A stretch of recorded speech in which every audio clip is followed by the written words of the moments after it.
Hello everyone. Welcome to For Nurses Preparation YouTube channel. I am Neeraj Kumar Kyathal. Let's begin another important MCQ video for upcoming AIMS NORCET exam 2022. First question. A nurse in a public health clinic is teaching clients how to prevent toxoplasmosis. What should the nurse instruct the client to avoid? आप as a nurse public में लोगों को toxoplasmosis disease के बारे में बता रहे हैं। आप इस डिजीज को फैलने से रोकने हेतु कौन सा ऑप्शन यूज करने के लिए कहेंगे? ऑप्शन 1, कैट फीसिस के कांटेक्ट में ना आने के लिए कहेंगे। हैवी मेटल के साथ वर्किंग से रोकेंगे। फ्रेश वाटर फिश को ईट नहीं करने के लिए कहेंगे। एक्सेसिव रेडिएशन एक्सपोजर से बचने के लिए कहेंगे।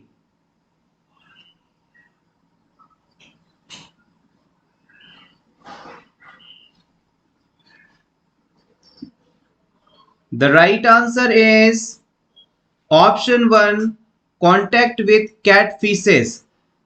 इसके रैशनल को जानने से पहले हम बात करेंगे कि टॉक्सोप्लाज्मोसिस होता क्या है।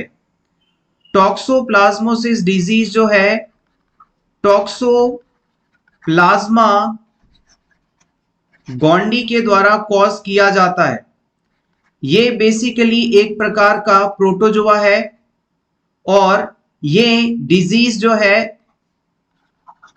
कैट फीसेस और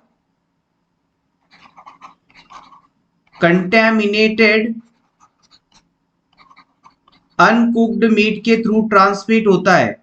अगर कोई व्यक्ति कंटेमिनेटेड एनिमल का बिना पका हुआ मांस खाए या फिर कैट की फीसेस के कांटेक्ट में आए तो उससे ये प्लाज्मा गोंडी नामक प्रोटोजोआ पर्सन में ट्रांसमिट हो सकता है और उसे टॉक्सोप्लाज्मोसिस डिजीज कर सकता है। Option 1 is correct here.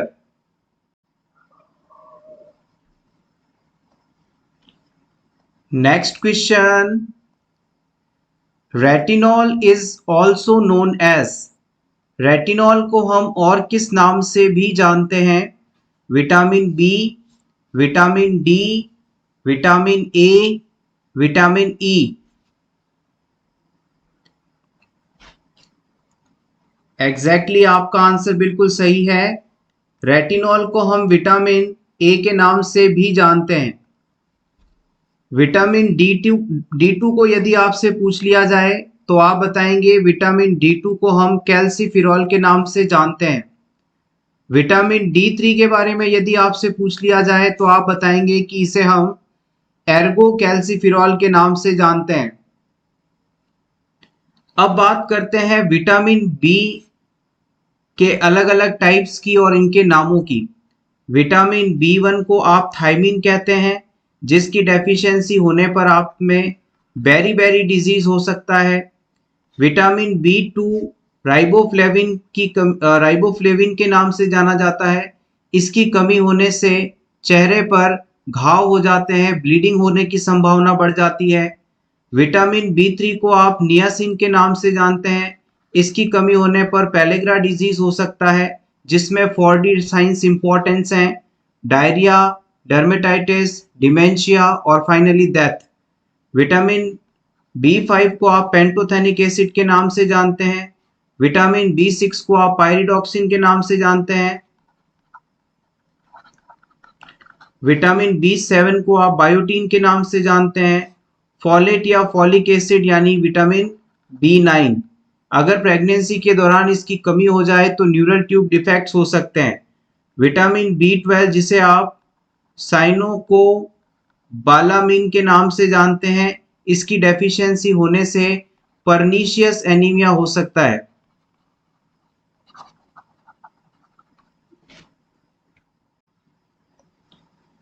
Next question.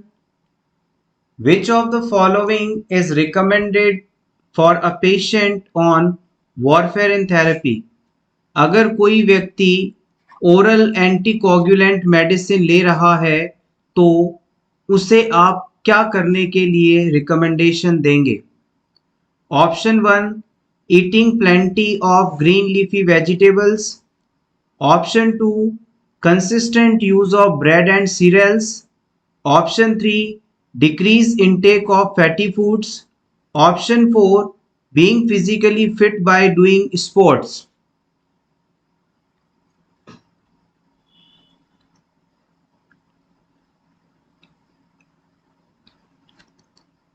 The right answer is option 2. हम इस बात को बड़े अच्छे ही तरीके से जानते हैं कि वारफेरिन एक ओरल एंटीकोगुलेंट ड्रग है जो कि खून के थक्के बनने से रोकता है। अगर आप ग्रीन लेफी वेजिटेबल्स ज़्यादा मात्रा में लेंगे तो इनके अंदर आपको ज़्यादा मात्रा में विटामिन के मिलेगा और विटामिन के अगर बॉडी में जाएगा तो विटामिन के वारफेरिन का एंटीडोट है और ये इस ड्रग के इफेक्ट को धीमा कर देगा, कमज़ोर कर देगा। तो इस सिचुएशन के अंदर हमें ग्रीन लीफी वेजिटेबल्स नहीं खाने हैं, हमें ऐसे प्रोडक्ट इस्तेमाल करने हैं जिसमें विटामिन के कम से कम हो। उसके लिए आप ब्रेड और सीरियल्स का ज़्यादा से ज़्यादा इस्तेमाल कर सकते हैं बाकी सभी चीज़ों को छोड़कर। Next question, in tubal pregnancy the tube में रप्चर कॉजिंग। किसी वुमेन का में ट्यूबल प्रेगनेंसी हुई और ट्यूबल प्रेगनेंसी के केस में अचानक ट्यूब रप्चर हो गई, फैलोपियन ट्यूब रप्चर हो गई, तो इस सिचुएशन में आपको कौन सी फाइंडिंग देखने को मिलेगी? Option 1, knife like abdominal pain in lower quadrant. तेज चुभने जैसा दर्द लोअर क्वाड्रेंट में। Painless vaginal bleeding. Continuous dull pain in lower abdomen, हल्का हल्का लगातार दर्द लोअर एब्डोमेन एरिया में। इंटरमिटेंट एब्डोमिनल कॉन्ट्रैक्शन, रुक रुक कर एब्डोमिनल कॉन्ट्रैक्शंस आएंगे। ट्यूबल प्रेगनेंसी का मतलब है अगर फर्टिलाइज्ड ओवम यूट्रस में इम्प्लांट होने की बजाय फैलोपियन ट्यूब में ही कहीं इम्प्लांट हो जाए। फैलोपियन ट्यूब में इम्प्लांटेशन के बाद जैसे जैसे प्रेगनेंसी आगे बढ़ेगी, एक समय के बाद अचानक ट्यूब जो है प्रेगनेंसी के कंसेप्शन के प्रोडक्ट के बढ़ते हुए साइज के कारण रप्चर हो जाएगी और ऐसा होने पर वुमेन को लोअर क्वाड्रेंट ऑफ एब्डोमेन के अंदर चुभने जैसा तेज दर्द होगा। Sudden knife like abdominal pain seen if the tubal pregnancy is ruptured. Option 1 is correct. आइए एग्जाम पॉइंट ऑफ व्यू से इम्पोर्टेंट कुछ बैक्टीरियल डिजीजेस और उनके कॉजेटिव ऑर्गेनिजम्स की बात कर लेते हैं। यहाँ से अक्सर क्वेश्चंस पूछे जाते हैं। कॉलेरा डिजीज का कॉज है विब्रियो कॉलेरा। निमोनिया का कॉजेटिव ऑर्गेनिज्म है pneumococci. Urinary tract infection important है ये, इसका कॉज है ई कोलाई जिसे आप इश्चीरिया कोलाई भी कहते हैं। अगर आपसे पूछ लिया जाए कि यूरिनरी ट्रैक्ट इन्फेक्शन का मोस्ट कॉमन कॉज कौन सा बैक्टीरिया है तो आप बताएंगे इश्चीरिया कोलाई या ई कोलाई। नेक्स्ट आता है पेप्टिक अल्सर। पेप्टिक अल्सर का जो कॉज है हेलिकोबैक्टर पाइलोरी। नेक्स्ट आता है कंडीशन वॉर्शेला पर्टुसिस, इसे हम वूपिंग कफ के नाम से भी जानते हैं। इसका कॉजेटिव ऑर्गेनिज्म है वॉर्शेला पर्टुसिस। नेक्स्ट आता है प्लेग डिजीज, इसका कॉज है यार्सिनिया पेस्टिस।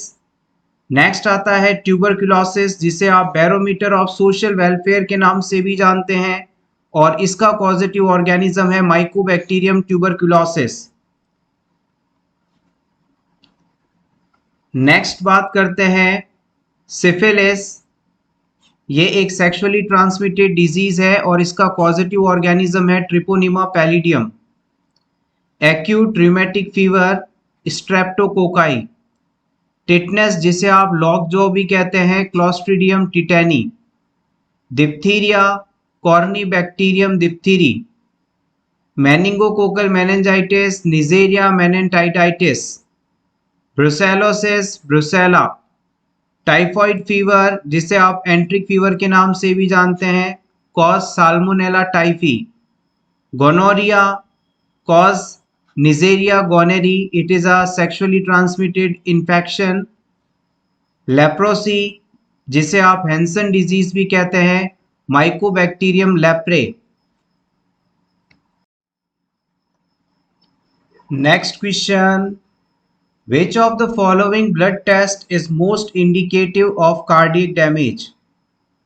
कार्डियक डैमेज को पता करने के लिए सबसे बेस्ट या मोस्ट स्पेसिफिक टेस्ट कौन सा माना जाता है, यह आपको बताना है। Lactate dehydrogenase, complete blood count, troponin I, creatinine kinase.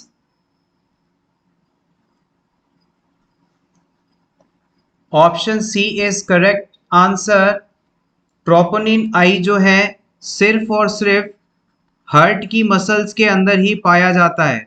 अगर हमारी बॉडी में इस ट्रोपोनिन आई का लेवल बढ़ा हुआ मिलता है तो इसका मतलब है कि हार्ट मसल्स डैमेज हुए हैं, तभी इन सब्सटेंसेस का वहां से रिलीज हुआ है और इनका लेवल बढ़ा हुआ है। So option C is correct here. Next question, a postpartum patient was in labor for 30 hours and had ruptured membrane for 24 hours. For which of the following would the nurse be alert? एक women जो कि पिछले 30 घंटे से labour में है और 6 घंटे पहले यानी कि 24 आवर्स की स्टेज पर उसमें जो मेम्ब्रेन्स थी उसका रप्चर हुआ। इतने लंबे समय से लेबर का प्रोसेस चल रहा है और रप्चर्ड मेम्ब्रेन हुए भी काफ़ी टाइम हो गया, तो इस सिचुएशन में कौन सी कंडीशन के लिए आपको अलर्ट रहना चाहिए? इस वुमेन को एंडोमेट्राइटिस हो सकता है इसलिए अलर्ट रहना चाहिए, इस वुमेन को एंडोमेट्रियोसिस हो सकता है इसके लिए अलर्ट रहना चाहिए, salpingitis, pelvic thrombophlebitis.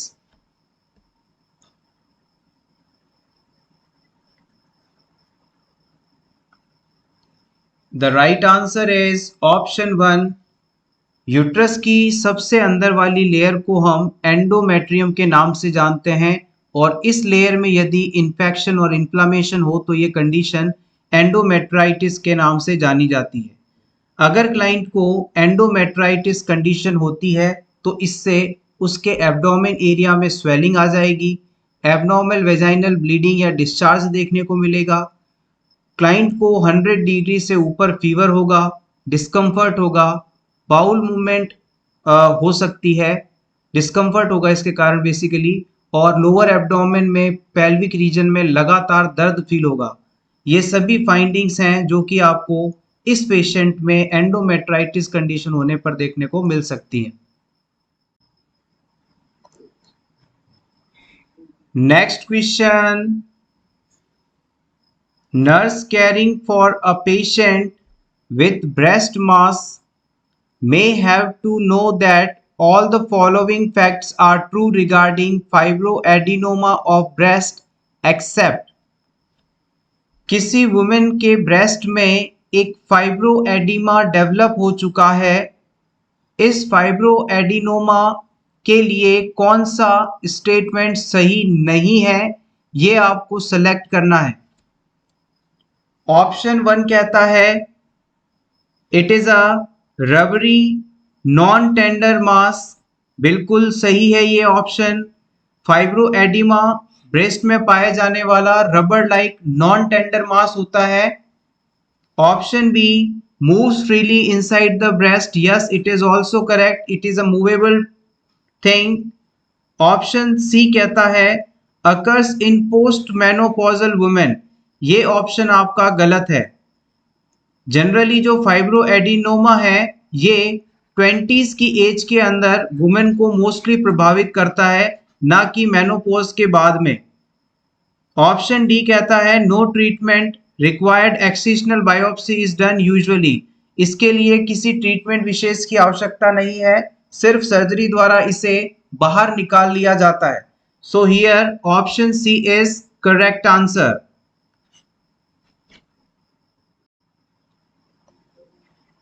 Next question, a virus found in shellfish from contaminated water and foods that are handled by infected individuals and eaten raw can cause। किसी शेलफिश के अंदर कोई वायरस मौजूद है, ये फिश किसी कंटेमिनेटेड वाटर में मौजूद थी जिसके कारण ये भी इन्फेक्टेड हो चुकी है, कंटेमिनेटेड हो चुकी है। इस फिश को किसी इन्फेक्टेड पर्सन द्वारा हैंडल किया गया। अब अगर इस फिश को बिना अच्छी तरह से पकाए कच्चा ही यानी रॉ ईट किया जाए तो कौन सा कंडीशन इससे हो सकता है? Option A influenza, option B hepatitis A, option C hepatitis B, option 4 शिया वो वायरस।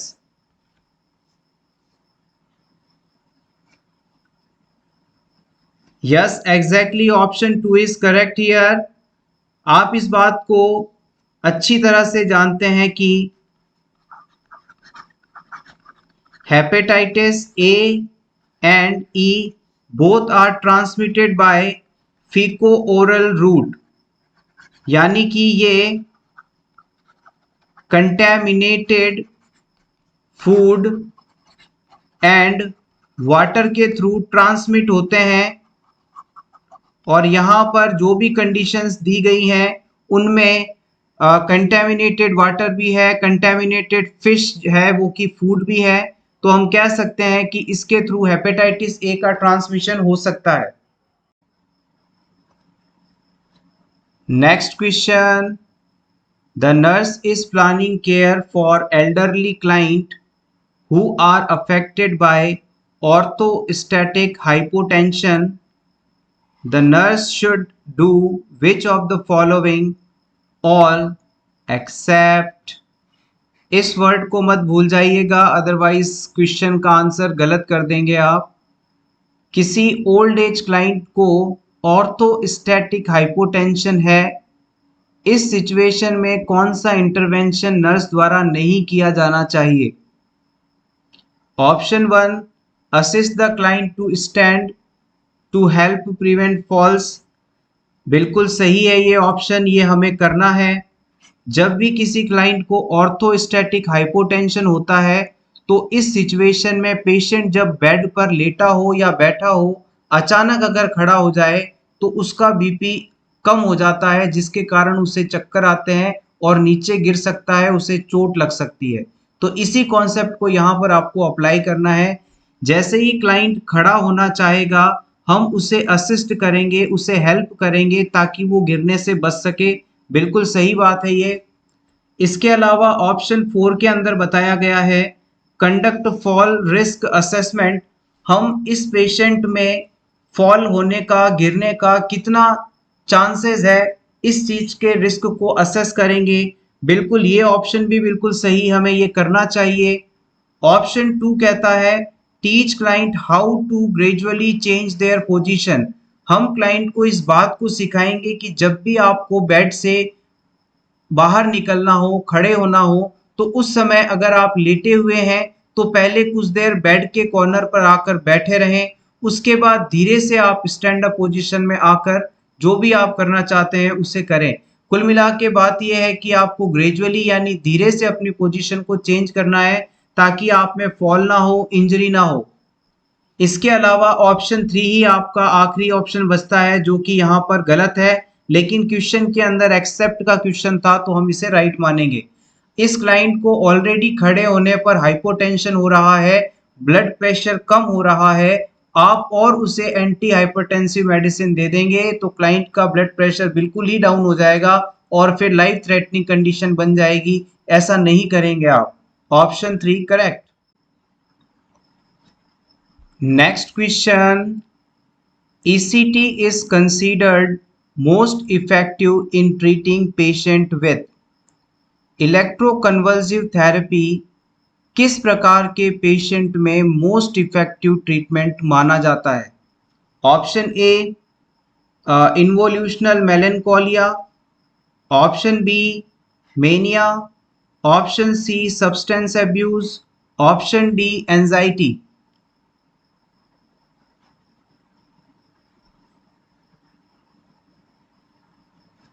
यस एग्जैक्टली आप बिल्कुल सही हैं।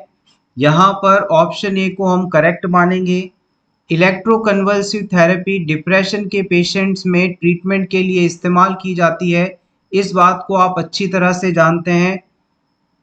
इन्वोल्यूशनल मेलेंकोलिया जो कंडीशन है, इसे आप इन्वोल्यूशनल डिप्रेशन के नाम से भी जानते हैं। ये कंडीशन लेट मिडिल एज के पीपल और अर्ली एल्डरली मिडिल एज्ड के पीपल को प्रभावित करता है। कहने का मतलब ये है कि 40 से लेकर 55 साल की जो लेडीज़ हैं या 50 से 65 साल के जो जेंट्स हैं, उनमें ये डिजीज़ सबसे ज़्यादा देखने को मिलता है। इन्वोल्यूशनल मेलेंकोलिया कंडीशन होने पर पेशेंट में एंजाइटी, एजिटेशन, रेस्टलेसनेस, ये सभी सिम्टम्स मुख्य रूप से देखने को मिलते हैं।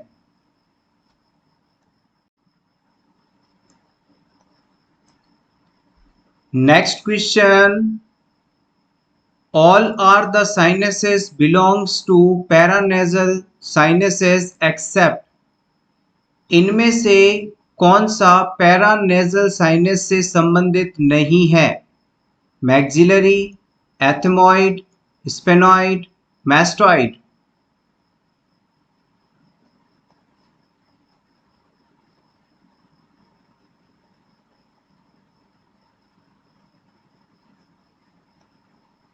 The right answer is option 4, mastoid paranasal sinus नहीं है।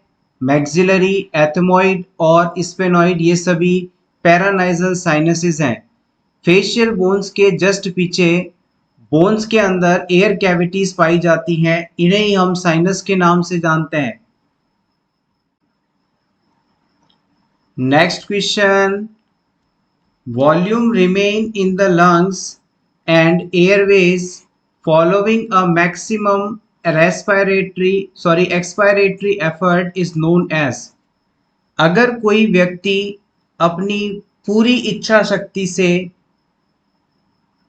एयर को लंग्स से बाहर निकाले, यानी जितना वो एक्सपायरेशन कर सकता है उतना एक्सपायरेशन वो यदि कर दे, तो इस प्रोसेस के बाद लंग्स के अंदर जो अमाउंट ऑफ एयर बच जाता है उसे आप क्या कहेंगे, ये आपको बताना है। Vital capacity, residual volume, tidal capacity, total lung capacity.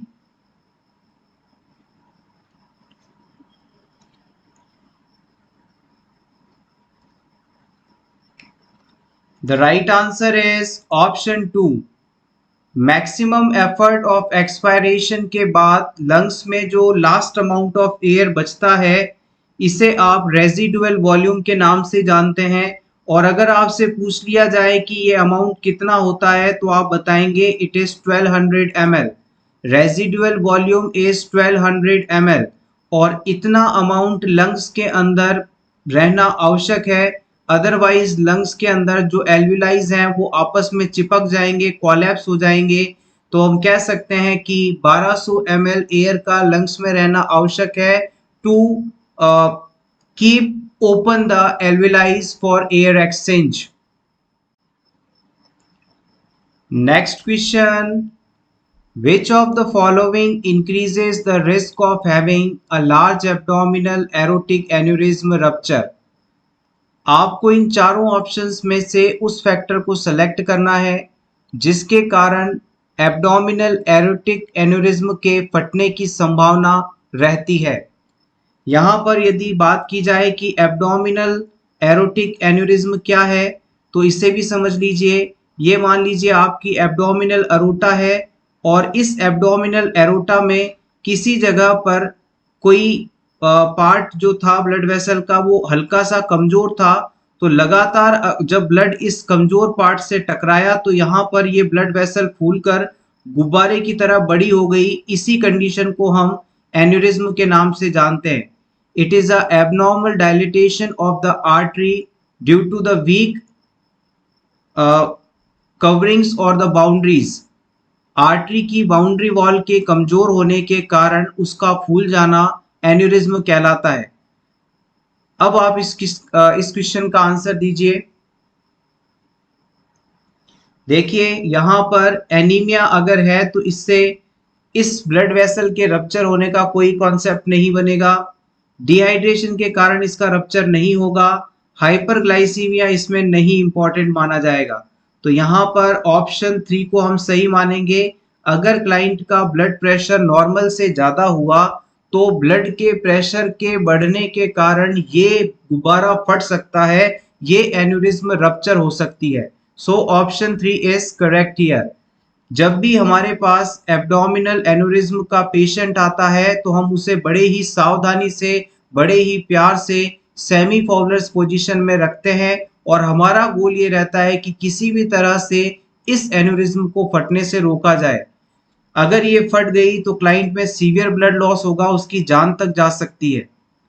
इस सिचुएशन में हम क्लाइंट को क्वाइट एनवायरनमेंट देते हैं और उसके ब्लड प्रेशर को नॉर्मल रखने के लिए जो सारे काम हम कर सकते हैं, मेडिसिनल हेल्प हम कर सकते हैं, वो देते हैं। Next question, a client is admitted with Ewing's sarcoma, which symptom would be expected due to tumor's location?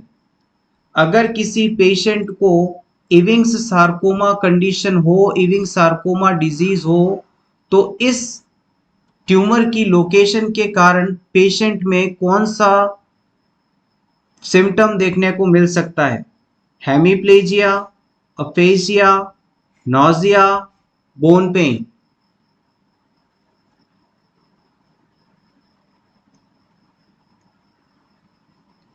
The right answer is option D, it is bone pain. याद रखिएगा, सार्कोमा, इविंग सार्कोमा जो है बेसिकली ये एक bone cancer है। It is a bone cancer और bone tumour, और इसमें बोन पेन होना देखा जाएगा। Option D is correct here. Next question, adjuvant used in DPT vaccine. DPT vaccine में किसे एडजुवेंट के रूप में इस्तेमाल किया जाता है? Aluminium, formaldehyde, zinc, protein.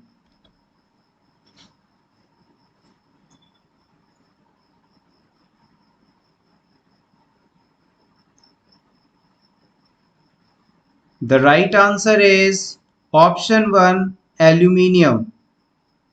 DPT vaccine के अंदर एल्यूमिनियम को हम एडजुवेंट के रूप में मिलाते हैं। एडजुवेंट का सिंपल मीनिंग होता है कि इसे मिलाने से जो इम्यूनिटी डेवलप होती है वो पहले के मुकाबले ज़्यादा होती है। स्ट्रॉन्गर इम्यूनिटी डेवलप करवाने हेतु हम वैक्सीन्स के अंदर एडजुवेंट मिलाते हैं। Next question, planning phase of nursing process will determine. Nursing process की प्लानिंग फेज किस चीज का निर्धारण करती है? Expected outcome, intervention need to be provided, change in client's condition, actual problem of client.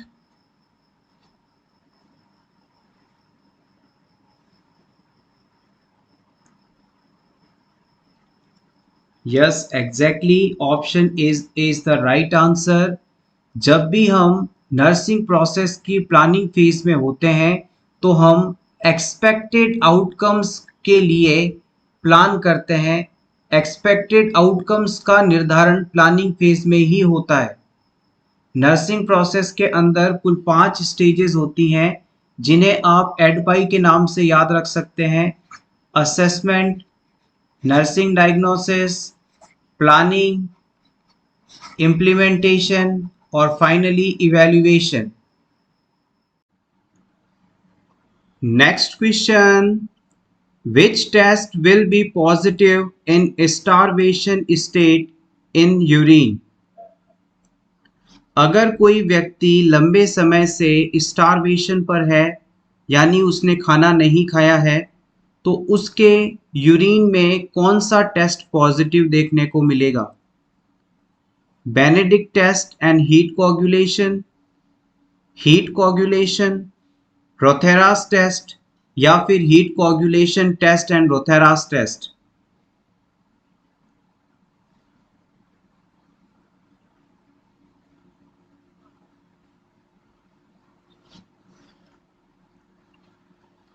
The right answer is option 3. It is Rothera's test. जब भी कोई व्यक्ति लंबे समय से फास्टिंग की स्टेट पर होता है तो उसकी बॉडी के अंदर कार्बोहाइड्रेट की मात्रा नॉर्मल से घट जाती है और बॉडी की एनर्जी रिक्वायरमेंट को पूरा करने के लिए इस समय फैट इस्तेमाल किए जाते हैं. इन फैट से ही ग्लूकोज का फॉर्मेशन होने लगता है. जब फैट मॉलिक्यूल से ग्लूकोज मॉलिक्यूल्स बनते हैं तो इनके अंदर कीटोन बॉडीज का फॉर्मेशन भी बहुत तेजी से होता है. इसे आप कीटोजेनेसिस के नाम से जानते हैं.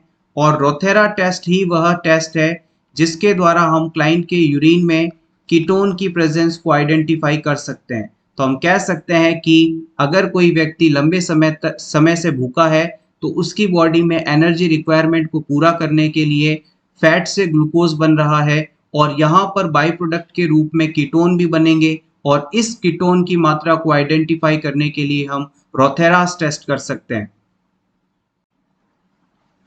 Next question, the most common cause of asthma is. Asthma का मोस्ट कॉमन कॉज क्या है ये आपको बताना है. Allergy, microbial infection, pneumothorax, pulmonary hypertension.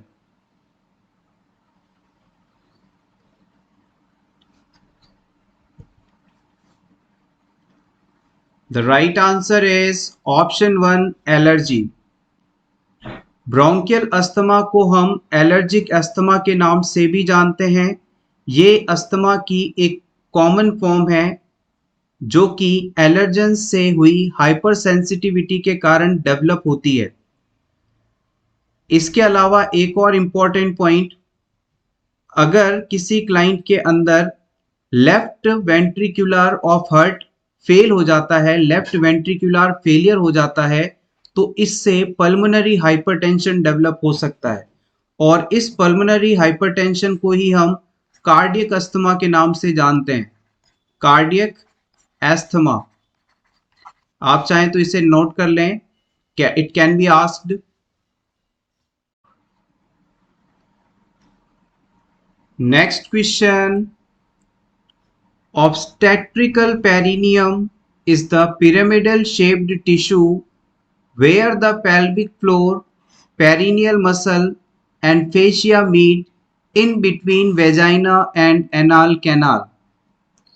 Female में वेजाइना और एनाल कैनाल के बीच में पिरामिडल शेप का एक टिश्यू का टुकड़ा जिसमें पेल्विक फ्लोर के मसल्स, पेरिनियल एरिया के मसल्स और फेशिया आपस में मिलते हों, उसे हम ऑब्स्टेट्रिकल पेरिनियम के नाम से जानते हैं. एक बार फिर से समझिएगा. वेजाइना और एनाल कैनाल के बीच पिरामिडल शेप का एक टिश्यू का टुकड़ा जिसका निर्माण पेल्विक फ्लोर के मसल्स, पेरिनियल मसल्स और फेशिया के मिलने से होता हो, ऑब्स्टेट्रिकल पेरिनियम कहलाता है. एपिसियोटॉमी के दौरान इसी एरिया में इंसिजन लगाए जाते हैं. Next point, artemisinin based combination therapy are used for malaria treatment. आपसे पूछ लिया जाए कि आर्टिमिसिन बेस्ड कॉम्बिनेशन थेरेपी किसके ट्रीटमेंट में इस्तेमाल की जाती है, तो आप बताएंगे मलेरिया के ट्रीटमेंट में. India was launched National Program for Control of Blindness in 1976. Bharat सरकार ने 1976 में national programme for control of blindness launch किया था. Next important point, cracked pot sound seen in hydrocephalus, also known as Massivan sign.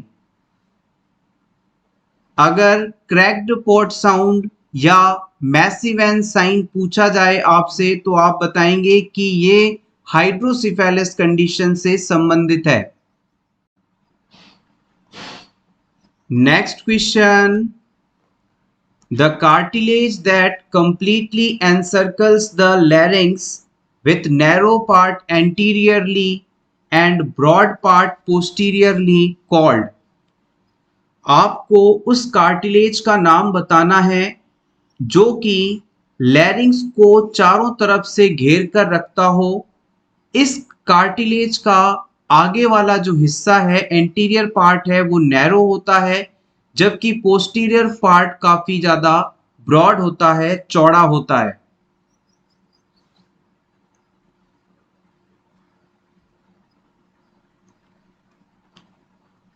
Yes, exactly, it is cricoid cartilage. Cricoid cartilage लैरिंग्स को completely cover करके रखता है और इस cartilage का आगे वाला हिस्सा नैरो होता है जबकि पीछे वाला हिस्सा ब्रॉड होता है। आइए कार्टिलेजेस से जुड़े कुछ इंपॉर्टेंट पॉइंट्स डिस्कस कर लें जो कि एग्जाम में पूछे जा सकते हैं।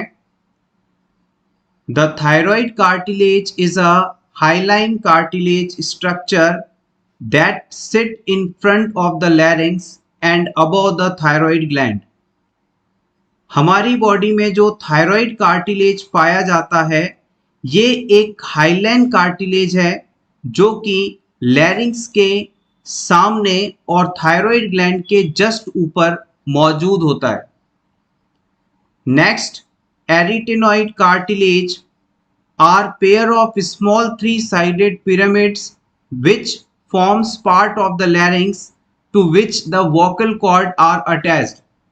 एरिटेनॉइड जो है एक छोटा 3 कोने का पिरामिडल शेप्ड कार्टिलेज है जिसके द्वारा लैरिंक्स के एक हिस्से को बनाया जाता है। लैरिंक्स के इस कार्टिलेज द्वारा वोकल कॉर्ड्स अटैच्ड रहती हैं। Last point, the epiglottitis is a flap in throat which keeps the food from entering windpipe and to the lungs. हमारे गले में टिश्यू का एक टुकड़ा लटकता रहता है, एक फ्लैप लगा हुआ होता है।